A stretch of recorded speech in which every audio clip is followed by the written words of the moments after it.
How are you all doing? All right, let's be honest. You people had no idea who I was a year ago. Right?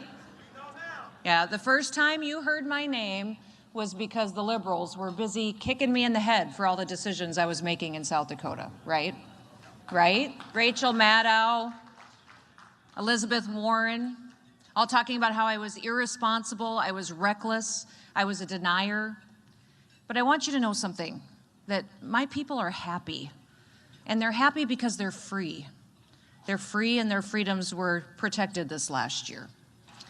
So I want to thank you so much for inviting me to be here with you and to share with you a little bit of my thoughts on the direction of this country. I'm going to share with you a little bit of how I made my decisions this last year. But in order for you to understand how I made those decisions, I think you need to understand a little bit about me and my background as well. So is that okay if I tell you a little bit of my story? Okay, great. And by the way, I love Virginia Fox. You guys send amazing people to Washington, D.C. So I want to thank you. Elect really bad governors, by the way. But really bad governors, but you've got fantastic people in Washington, D.C. But Virginia Fox is one of the first people that I met when I first got elected to Congress. And I was kind of a little scared of Virginia. She was tough, and everybody told me she will tell you exactly what she thinks when she talks to you. And I said, okay, I'll be ready for it. And I remember one day we hadn't really had a conversation, and I walked past Virginia. I'd been in meetings for a long period of time, and we walked past each other in a crowded hallway, and all of a sudden I heard, Kristi. And I turned around, and Virginia was looking at me, and she said, go comb your hair. I was like, okay. So I went and I combed my hair, but I loved that. I absolutely loved that, because don't you sometimes need somebody to tell you that, hey, go comb your hair, get that black thing out of your teeth, or you've got lipstick all over your face, or whatever. You need somebody like that in your life, and that's Virginia. We became dear, dear friends. We went to Bible study together every single week, and she shares her heart with me. And I share my heart with her, and you have elected a tough woman who's doing this job for the right reasons, and she spends so much time writing personal handwritten notes to people and working on policy. I think every night I was still working in my office at 11:30 at night. Virginia was working later. And so I've got so many friends that you send in your delegation. Richard is fantastic. You've got Ted, Mark, Madison, David, all of them, just thank you for doing that. Because when I was in Congress, South Dakota only gets one representative in the House. So I ran 7 statewide races in 8 years. And when you get to Washington, D.C., and you're the only representative from your state, it's a little bit lonely. You don't have a delegation that you can go to and talk to about state issues and stuff. So I always was building a coalition on whatever issue I was working on. With ag issues, there was a certain group I would work with. On other issues, there was, women's issues. We do different stuff. And by the way, there's no women's issues, okay? Can we just take that off the table right now? There's no women's issues in this country. What there is a woman's perspective on every issue. On every single one. But anyways, it was a little bit different. I got to know everybody in the House because I was always working with other delegations all the time. The one advantage to being the only one from your state is that my delegation was always in a unanimous position. We always voted the same. And I was always right. So that was actually a fantastic part of the job. But I do have my daughter, Kennedy, here with me today. She's the only family member that could come. She's back here because she's working too. This is Kennedy.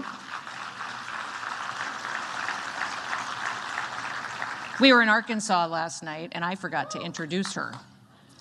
Yes, the poor forgotten middle child, right? How many of you are middle children? Have been, yes, your hardship in life, I understand. I'm a middle child too. But Kennedy's down living in Nashville. She's getting her MBA at Belmont. But she's with me this weekend traveling, and I'm enjoying that. Okay. Listen, one thing we learned in 2020 is that leadership has consequences. All you had to do was look from state to state to see the difference of what happened to families and businesses based on what kind of leadership that they had at the state level. You look at Republican-run states, and they did much, much better than Democrat states. And you here lived with the consequences of the actions that your governor took. I'm so sorry. I am going to help you get a new governor. I will help you get a new governor.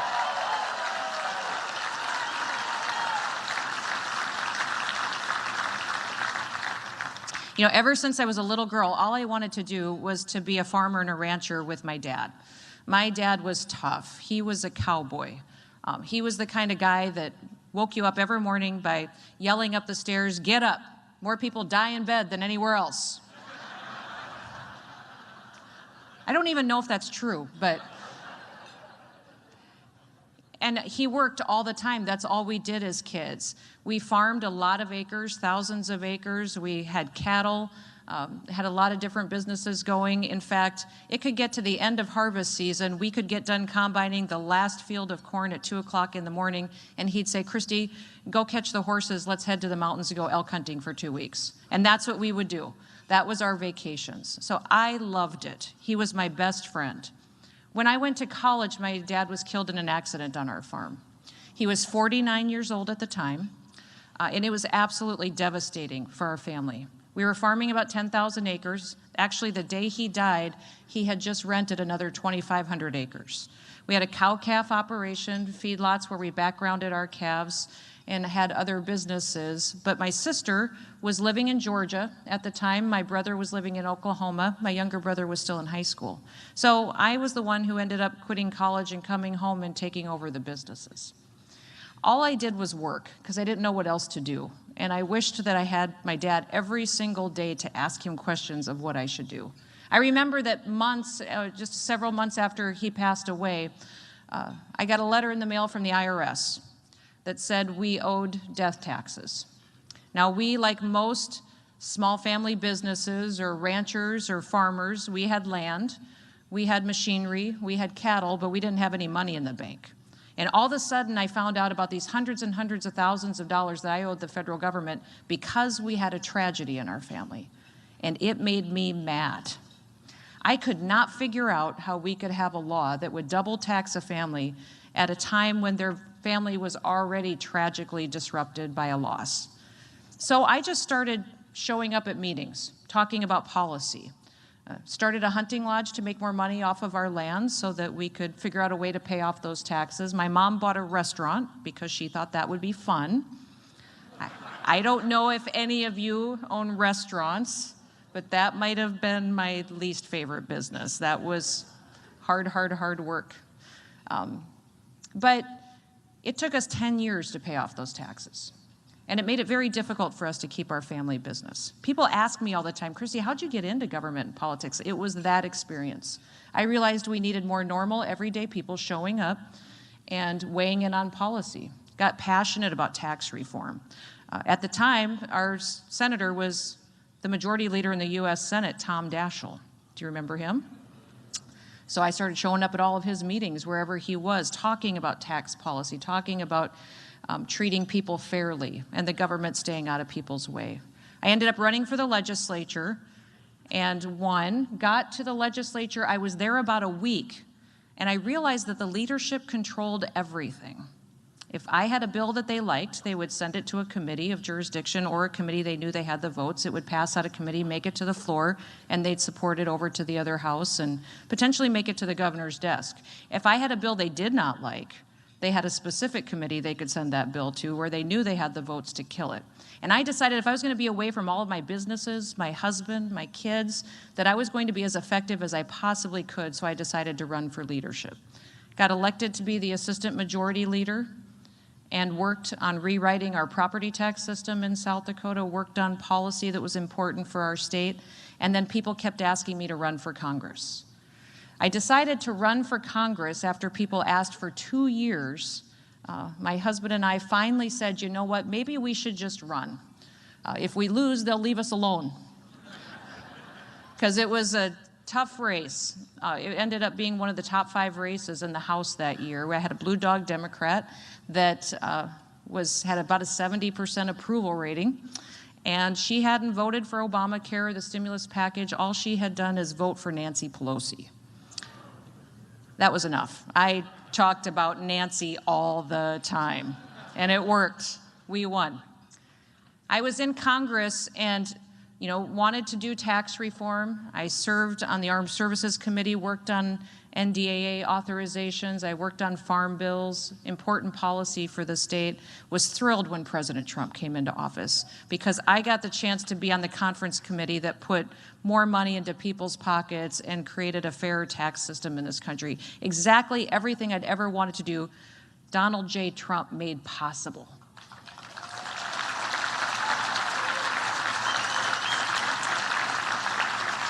People ask me all the time, why do you love the president so much? I said, I love that man because he's the only politician that I've worked with that actually does what he says he's going to do, actually follows through on it. And he got up every single day and he fought for this country, and he fought for people, and he fought for you and me. And I appreciated that because I watch who's in the White House today, and he is destroying this country, absolutely destroying this country by what he's doing at the border, what he is doing with energy policy. I'm surprised you guys all found enough gas to get here today. Unbelievable. 65% of your gas stations didn't have gas. I can't imagine that happened in America this quickly. I knew it would be bad. I didn't know it would be this bad this quickly. But you look at their lack of support for Israel, it's amazing to me to watch the different policy changes and the immediate effects on this country. So this president, and took away my fireworks at Mount Rushmore. I don't know if you've been paying attention to that. Yes. So we've got a lot of work to do. But when I was in Congress, I was thankful to have the chance to work on big policies. But I also realized when I looked that governors are CEOs.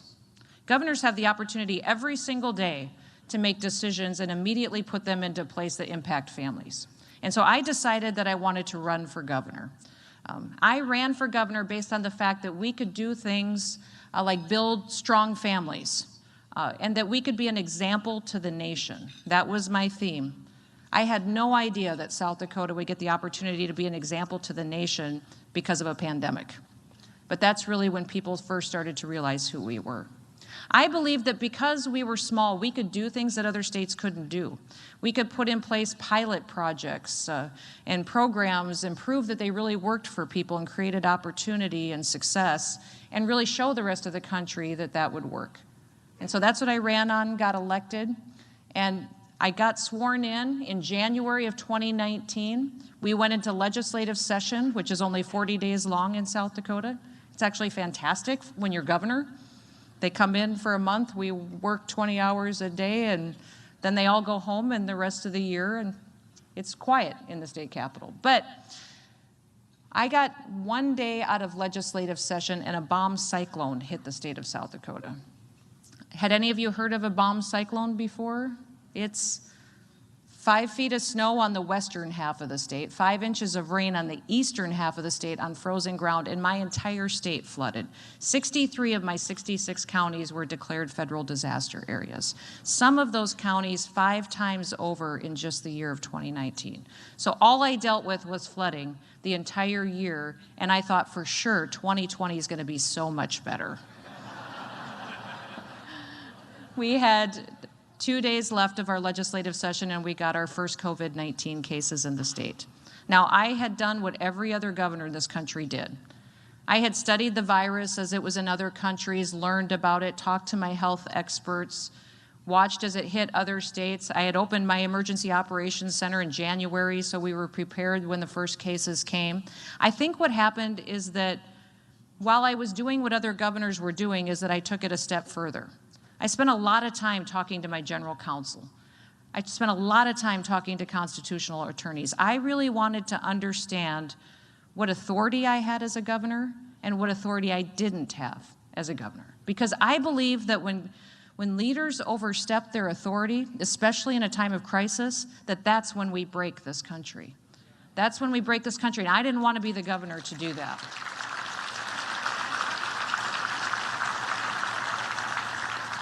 So for instance, in South Dakota, we never once closed a single business the entire time.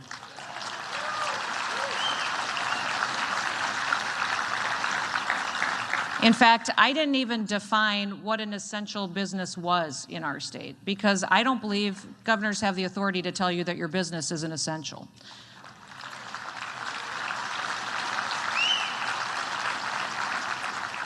We never issued a shelter in place, never mandated anything such as masks. What I did is I stood up in front of my people and I said, I'm going to trust you. I'm going to let you use personal responsibility to make the best decisions for your family's health, but I'm also going to give you flexibility. I'm going to give you the ability to take care of your employees and your customers, and we're going to work through this together. It's going to be challenging, but we can do this if we all work together. I didn't focus on cases because the science of the virus told us we couldn't stop the virus. We could slow it down, but what our real goal was to make sure we had enough hospital capacity to take care of people should they need it if they got sick and needed that kind of elevated care. Now, Dr. Fauci told me that I would need 10,000 hospital beds on my worst day. On our very worst day, we had 600 people in the hospital.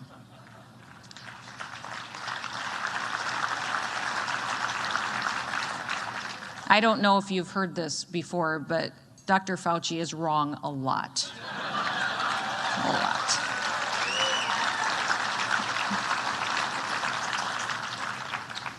So we got through it together. We held some incredible events, let people make flexible decisions for their family's health, and we kept our businesses open. Let me tell you how we're doing today.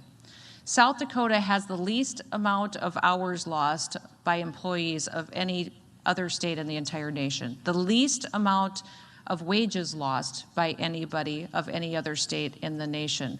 We have the lowest amount of businesses that closed during the pandemic out of any other state in the country. We have the lowest unemployment rate in the nation at 2.8% in our state.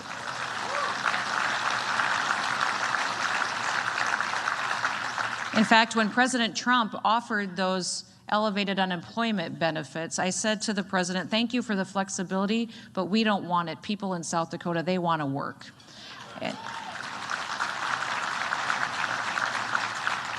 And even at that point in time, it was interesting because when I made that announcement, within 1 week, I cut my unemployment claims in half, which means the people who were on unemployment said, okay, I guess it's time to go back to work now, and they did.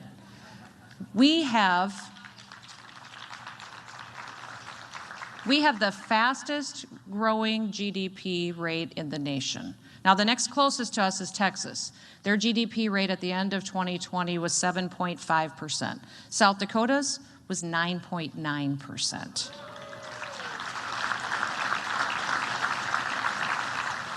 We have thousands of people moving to our state, hundreds and hundreds of businesses coming into South Dakota. I could triple the size of my economic development department right now, and I couldn't answer the phone for all the businesses that want to move to our state.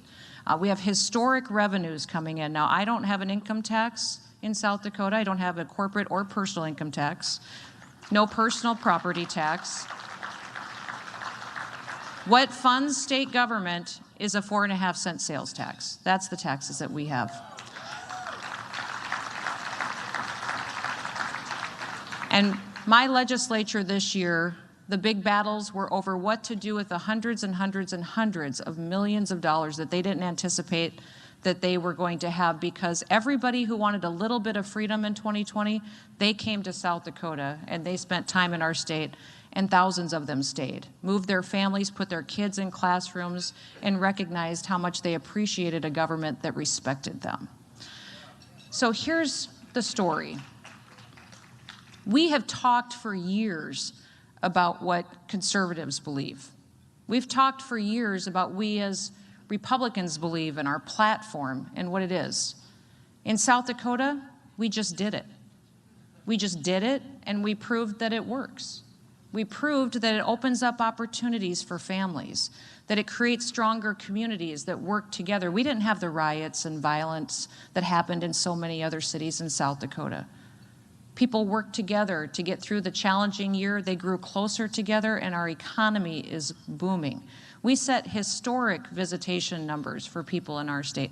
We sold a historic number of hunting licenses, fishing licenses. We have so many people coming into South Dakota, you couldn't hardly rent a car for 10 or 12 months in our state because so many people were there and so many people stayed. Our housing market has gone crazy because people want to be there. So this is what we need to talk about as Republicans, as conservatives. No longer do we have to stand up and just point to statistics and data and facts and say, what would happen if we were in charge? You have a unique opportunity because in 2020, you had the perfect example of what can happen when you have good leadership, Republican leadership.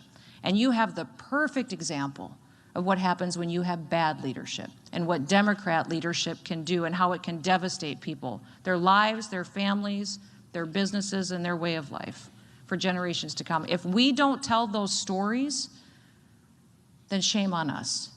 Because right now, the American people are hungry. They're hungry for something that gives them hope. And what gives them hope is the Republican Party. Because Democrat leadership has failed them and never failed them as greatly as it did in 2020. So I'm going to ask you to do 3 things for me. I'm going to tell you a story and then ask you to do 3 things if you will, okay? Back in 1773, there was a young man who was named Nathan Hale. Have any of you heard of Nathan Hale before? You know, he was a young man who graduated from Yale with honors. In 1775, his 5 brothers signed up to fight for the Continental Army in the Revolutionary War, and just a couple of months later, Nathan himself signed up as well. It was interesting because he quickly rose through the ranks and was promoted, because he was recognized for his leadership skills and his courage, and how people just naturally followed him. General Washington was leading the fight of the Continental Army right then in the war, and frankly, they were losing. They had learned that there was about to be a British Army invasion in Manhattan, and if they didn't win that battle, potentially the Continental Army was going to lose the war. So what General Washington did is he brought all of his troops together, and he stood in front of them and he said, I need one volunteer, one person that will go in undercover behind enemy lines and gather intelligence so that we can be strategic and win this battle when the British try to take over Manhattan. Out of all those troops and men standing there, only one person stepped forward to volunteer to be that spy, and it was Nathan Hale. He disguised himself as a Dutch school teacher. He went in undercover behind enemy lines and was gathering information from the enemy, relaying it out to the general to give the Continental Army the information that they needed when his identity was discovered. He was quickly captured, brought before the leadership, and condemned to die, sentenced to hang. Historians still write about that situation, talking about how incredible it was that throughout that whole process of being behind enemy lines, being captured, being sentenced, and brought before those who would end his life, the composure that Nathan Hale had, the dignity that he had, that he never once compromised General Washington and his fellow brothers in the Continental Army, that he stayed true and kept what he knew to himself. His very last words, as reported, were that I only regret that I have but one life to lose for my country. So listen, folks, we don't know what hard is. We just don't. I don't believe that one man can save this country, but I believe that we all have our part. I watched people in 2020 roll over and give up their freedoms. The media used fear to control people, and the left used fear to promote their agenda. They proved to us that they will do anything to get their agenda put into place. And I watched people across this country just roll over and give up their freedom of assembly. The government told me I can't meet with anybody anymore. Okay. I watched people say the government tells me I can't go to church. Okay, they took away their freedom of religion. People gave up their freedom of speech. we have done a poor job educating people about the protection of these freedoms. Throughout the pandemic, I did press conferences every single day, and I would give updates, but some of those press conferences changed because I realized I couldn't just say what I was deciding. I had to tell them why I was making that decision. I gave a whole press conference just on freedom. I gave another press conference just on the Constitution and what rights it protects and what role we shouldn't be looking to the government to do. I did a whole press conference on people turning off the news, getting some perspective, going for a walk, spending time with their family.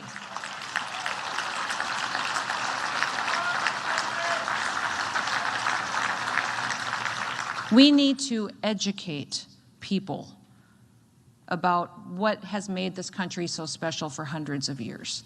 Our founding fathers were flawed, absolutely they were. But they led our country through challenging times, and we can learn something from every single one of their stories, and they gave us the greatest gift that was ever made in the history of mankind, and that is this country and our freedoms. We need to teach our kids that honest and true history. We need to make sure that they understand the value of the Constitution and the foundation that it gives us for our way of life. So there's 3 things I want to ask you to do. The first one is to say yes. Now, this world's going to tell you you're too busy, that you've got too much going on, that you can't sign up to do more things, and I'm going to tell you the exact opposite. We need you to say yes. We need you to go support that candidate. We need you to show up at that meeting and tell your story. We need you to run for office if that is what is placed on your heart or somebody asks you to do. I remember when my first daughter was being born, they had a baby shower for me at a lady's house from our church. And they had all these ladies in the room sitting around, and they went around the room and had everybody give me, the new mother, some advice. How many of you have been to a baby shower?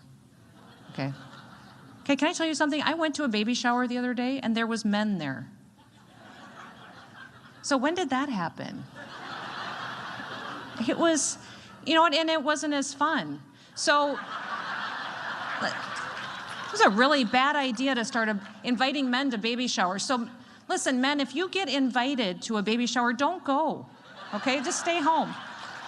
It was...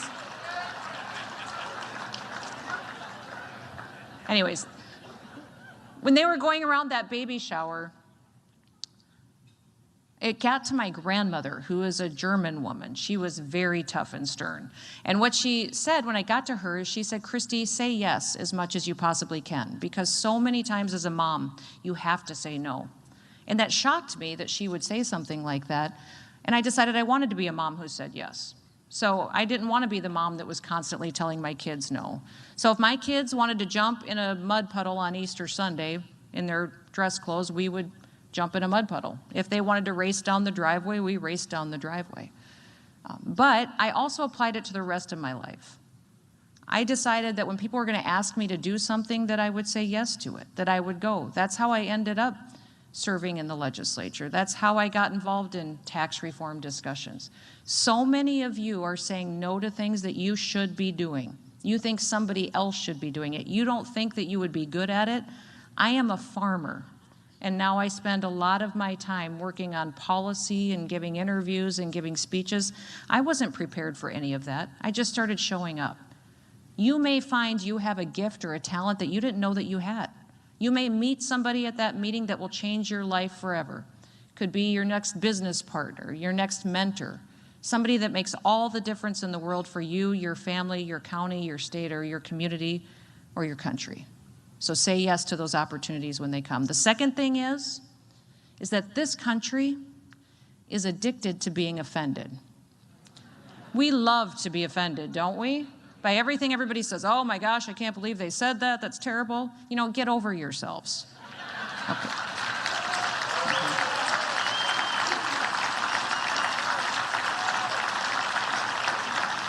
We just need to get over yourselves. I had a pastor years ago tell me, Kristi, people are going to throw offenses out all the time at you. You're the one who decides if you want to pick it up and carry it around with you. But then you're the one carrying the burden. You have the opportunity to make a decision each and every time to just walk by that offense and leave it lay there and let it go. So I need you to get over yourselves, because there are people in this country that we have quit talking to. We have gotten angry and emotional, and we just wrote them off and said that they're a lost cause, and we quit talking to them. I need you to stop. I need you to put the emotion and the anger aside. I never made a good decision when I made it out of anger or out of emotion. And walk up to people that you haven't talked to in a long time and have a conversation with them. And the first thing you need to do is listen. Listen to them, because nobody in this country feels like anybody's listening to them anymore. And then share with them the statistics or the facts or the stories of really the consequences of leadership. So number 2 is to get over yourself. Number 3 is to be happy.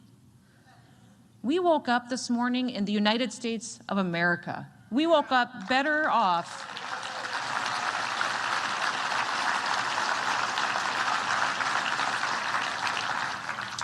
We woke up better off than 99% of the people in the world just because you woke up here. People will be drawn to us by our optimism, by wanting to be around us, because they need hope. They need somebody who understands that while we've got incredible challenges, we're still amazingly blessed to be in the United States of America. And we need to remind them of that.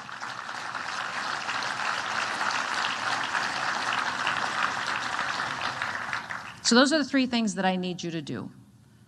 Number 1, I need you to say yes. Something's going to make you uncomfortable that people are going to ask you to do, and I don't even want you to think about it. Just say yes and go do it. The worst thing about being an elected official, and I tell this to people openly all the time, is asking for help. It's hard. When you're used to making decisions and running businesses, it's hard to go ask people to come volunteer or financially support you or come alongside and help you. But we have to do it. I tell people all the time, I promise I will be a good investment. I will win. I will do it. But I can't do it by myself. I need your help. There will be people who will come up to you and ask for your help. Walk beside them. And it's hardest on the families as well, so support their families and do what you can to make sure that we approach this next election cycle different than we did in the past. Number 2, stop being offended by everything and writing people off. Open up conversations. They may be liberals. They may be people that you work with. They may be Republicans in this room that you quit talking to because you were mad about one issue. Get over yourself, okay? Let's come together and let's focus on defending this country and protecting it.